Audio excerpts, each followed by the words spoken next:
Welcome to Kenton's videos. Enjoy the video. You begin by selecting Edition and configuring core options because they determine terrain and features. Pick Java for mods or Bedrock for consoles. Once done, enter a seed or leave it blank to randomize. Seeds reproduce exact worlds, so use one if you want a known map. Make sure difficulty, world type, and cheats match your plan, and allocate RAM or enable experimental features if using Java. This prevents lag and enables intended mechanics before you ever spawn. You now secure your early game by claiming spawn and setting a compass or bed as home so you don't lose progress.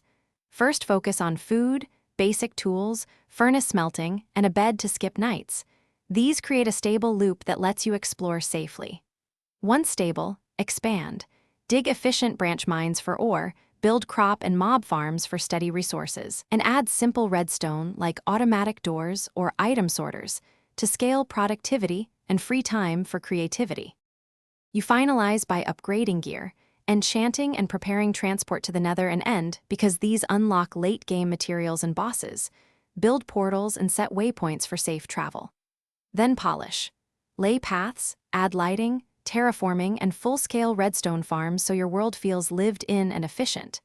If something breaks, immediately restore a backup, check crash logs and mod compatibility, update the game, and test in a fresh world to isolate the issue.